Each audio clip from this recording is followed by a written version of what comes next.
o que ele coloca é que todos esses efeitos não têm normalidade nenhuma, que essa aceleração está acontecendo de forma intensa e que isso é muito ruim dentro, aí a gente traz, não estamos falando de questões espirituais, tá, gente? Nós estamos falando de base científica. Por isso que a gente usa esse very bad, por isso que ele está usando isso. Não com relação à espiritualidade, e sim com relação a dados científicos. Isso é bom deixar bem claro para vocês aqui, tá? Então, vamos lá. Até porque espiritualidade, nós duas estamos aqui com a camiseta impressa, hashtag vem flash, né? Vocês sabem disso. Então, vamos lá. E aí, pronto. Mais uma vez, mata a cobra e mostra o pau. Trabalho de Sergei Simonenko, tá? Um dos maiores cientistas que a gente tem aí na história da humanidade. E o que ele traz? Ele traz justamente essa questão de que as anomalias estão afetando significativamente o planeta e que vários cientistas não diriam nem de portas fechadas, este homem publica, ele não só diz como ele publica, tá? E aí, o que Sergei fala? Deixa eu pegar aqui, ó. Não estamos apenas entrando em uma mudança de polos magnéticos e reversão magnética. Tá? Isso está no trabalho publicado.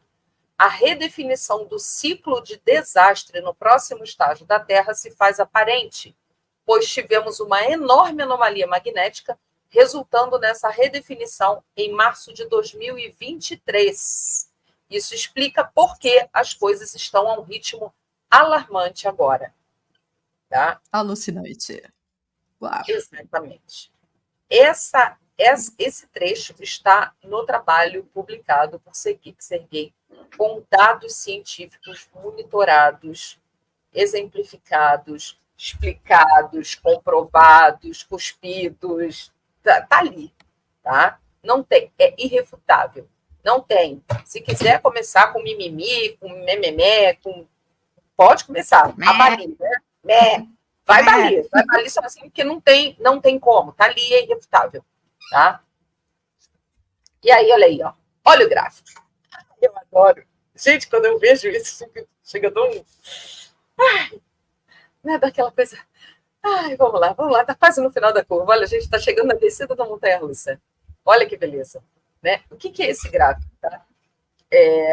Alguns anos atrás, o Ben trouxe esse gráfico e alguns dias atrás eles bateram o martelo, dizendo que estavam certos. Tá? Que esperar uma G1 nas condições de uma tempestade de nível 3 a 5, que apareceu na atmosfera, tá? E chegou uma KP9, uma de G1 para G3, de KP5 para KP9, e o que isso diz? Diz que esse gráfico aqui, que ele tinha já feito há um tempo atrás, tá muito certo e ainda adiantou.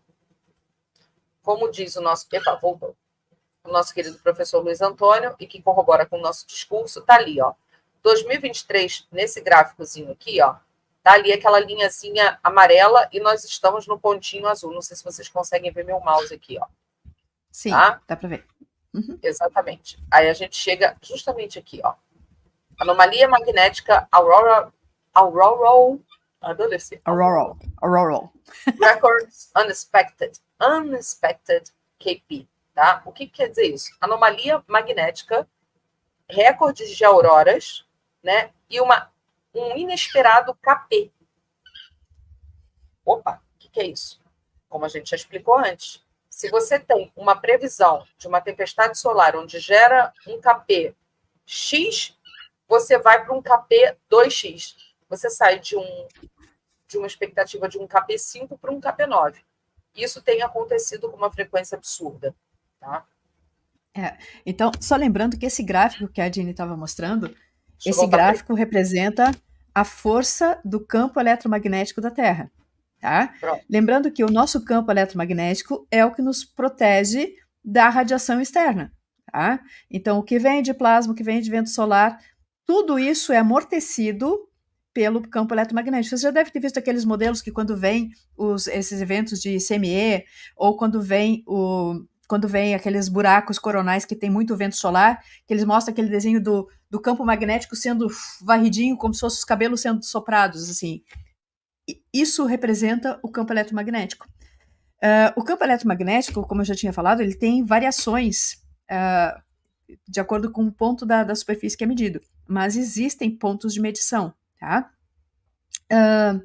Interessantemente, esse é um dado que é difícil de encontrar. Isso é uma coisa que o próprio Ben reclama, né? Que parece que existem as medições, mas elas não são muito divulgadas. Tanto que as últimas informações oficiais são lá de 2012. Desde então, as informações elas ficam escondidinhas. E o que eles estavam dizendo? A diferença da queda entre 2009 e 2002, acho que foi 2012, esse intervalo de 10 anos, não é bem 10 anos, é um pouquinho menos, acho que é 2013 a 2012, ela foi maior do que a perda equivalente ao de 1860 até 2010. Tá? Então, assim, existe uma queda lentamente progressiva do campo eletromagnético, o que seria um indício de uma possibilidade de flip, né, de inversão eletromagnética, ou seja, onde está sul é norte, onde é norte é sul, tá? Só que o que ele está percebendo é que essa perda ela se acentuou muito, e isso está associado com a migração, especialmente do ponto do norte geomagnético também. Tá? Então, o norte geomagnético ele está dançando alucinadamente, né? Está brincando de passear, atravessou todo o oceano, o Atlântico Norte, tá? E foi parar na Rússia. E a queda está muito acentuada. Então, a ideia do Ben é que provavelmente lá para 2040, e ele sempre fala isso, que ele imagina, ele antecipa... Ele diminuiu, amiga. Isso, eu sei, isso que eu queria dizer, eu ia chegar lá. Né? Que ele sempre antecipou que, para ele, o momento da virada seria algum ponto ali entre 2040 pode não adiantar o final da live, fazendo favor, dona Anne Scott? Passa. Tá, então, assim, tá caindo muito. Ele é ótimo, tá caindo gente. muito. Tá caindo muito. Tá? É só isso que tem que ficar claro. Vocês estão vendo por que eu interrompo essa criatura, né? Agora vocês estão vendo, você não reclame, porque olha só, a pessoa passou a tarde fazendo isso. Ela vai lá e agora vocês reclamam com ela também. Mentira, te amo. Vamos lá. Peraí, olha, vou trazer aqui para vocês. Então, a gente está chegando aí no final da montanha-russa e a gente vai descer isso aí, como a Anne está dizendo. Tá? E aí é onde a gente chega no ponto mais crítico disso tudo. Tá? Que é aqui, ó. De acordo com o artigo publicado de Sergei, a conclusão que chegamos é que tivemos acelerações em 1960, 2000, 2006, 2015, 2018, 2020 e uma enorme em 2023. Isso significa que estamos a uma ou duas acelerações de atingir os 100%.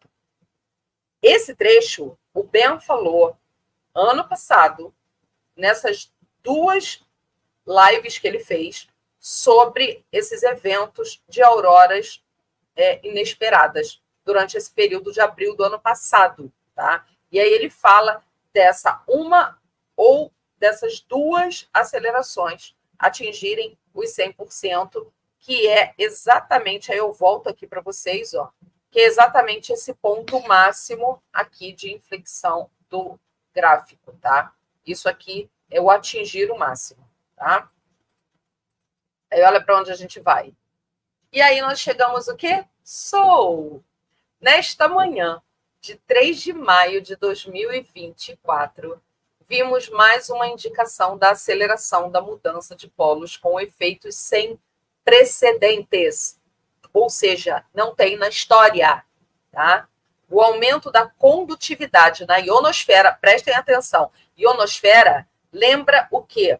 Umas certas antenas que monitoram a atmosfera, tá? Monitoram a atmosfera, tá? Para fins de conceito básico, para que a humanidade entenda, para quem está dentro da caixa, né?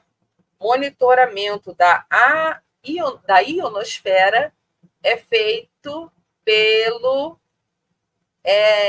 pode falar? Não, né? A gente fala ARPA. É feito pela ARPA, tá?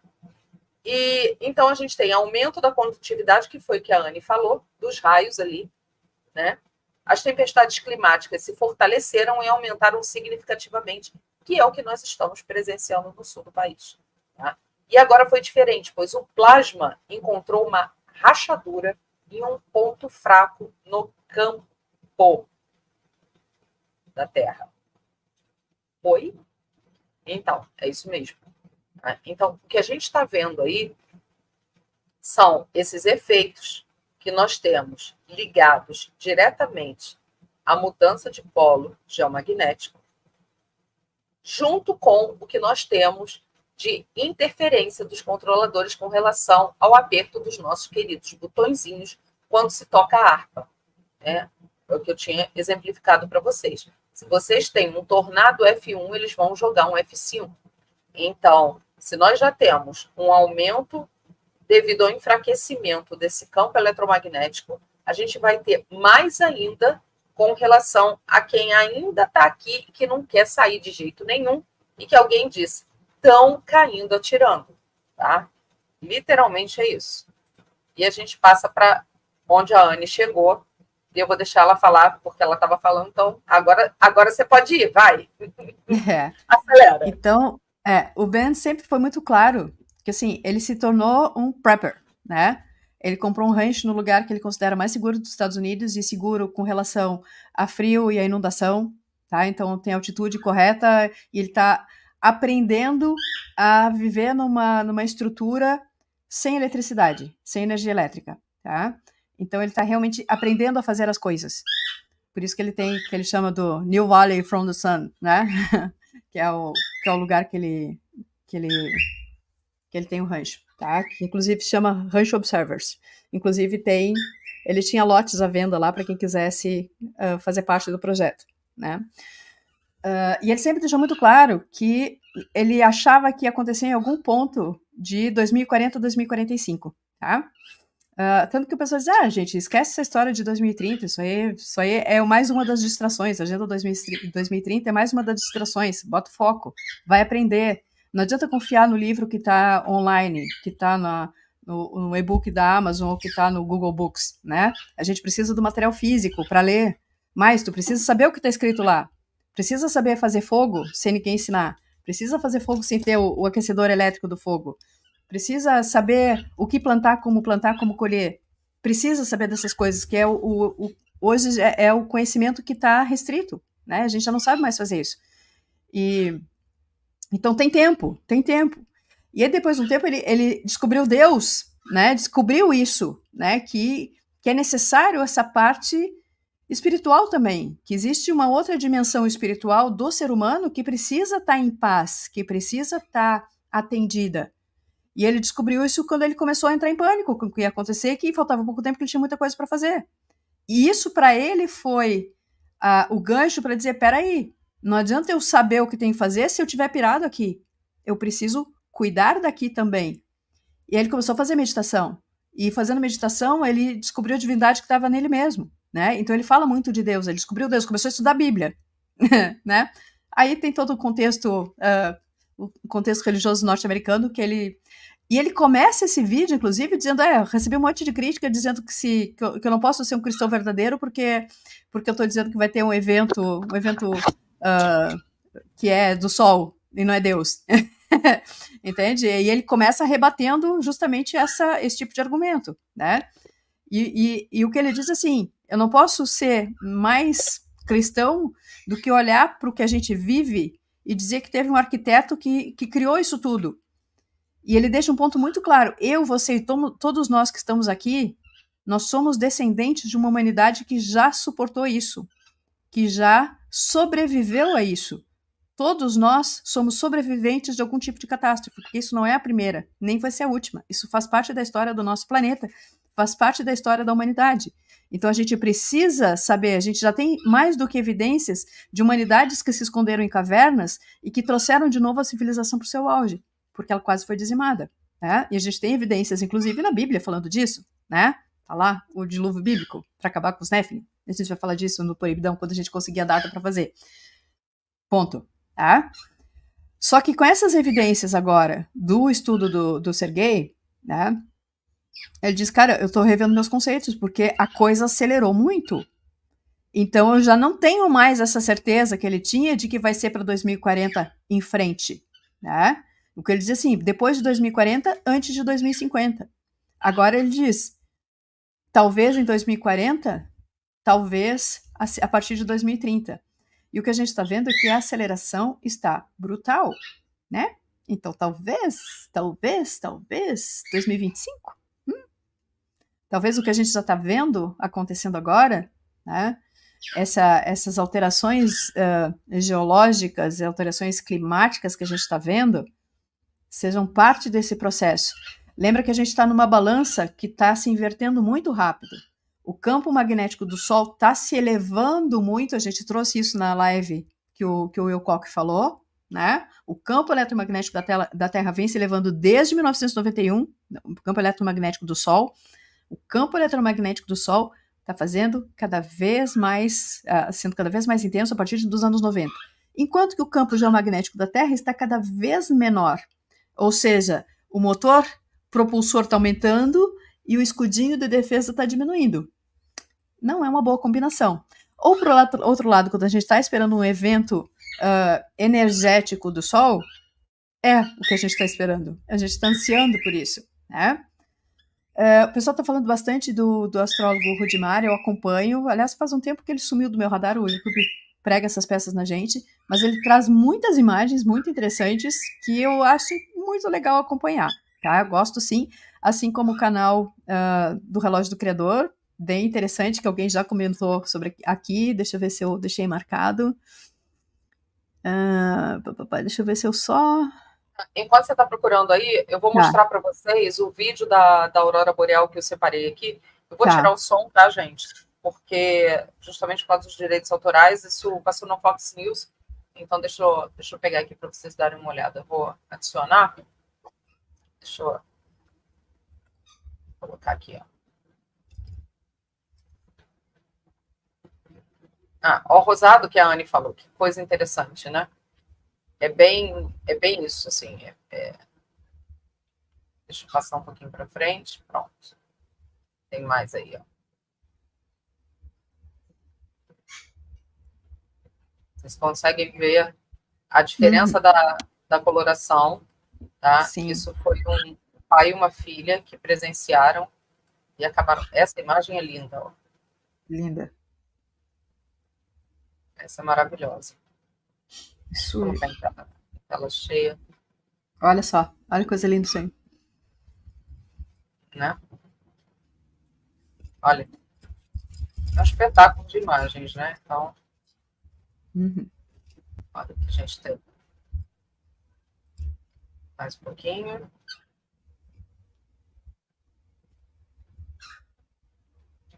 E a gente sabe que essas... Agora posso tirar aqui. Tem um brasileiro que mora no Alasca, já faz, acho que bem uma década. Ele segue, é o Chico. O Chico, ele tem um canal no Instagram, e ele traz imagens, assim, ele é fotógrafo, ainda por cima, e ele traz imagens de auroras, assim, que são deslumbrantes. Maravilhosas. Maravilhosas. Tá dando para ver aí de novo?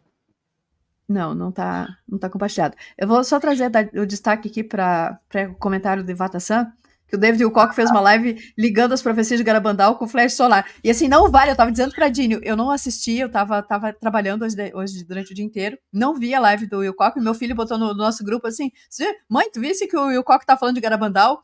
Porque eu tô toda hora falando de Garabandal, eu tô achando que ele tá assistindo a gente. Né? Porque assim, não é possível. Garabandal, a profecia de Garabandal é um flash solar. E eles dizem literalmente que acontecerá um evento. Ainda uso o termo um evento, tá? É verdade. Então, aí eu digo assim, eu acho que ele bem anda assistindo a gente. Não é porque a gente tem a mesma linha de pensamento, né? Tudo o mesmo time. Então, a gente vai ter que fazer uma live sobre Garabandal. Garabandal tem muito material, é muito consistente, tá?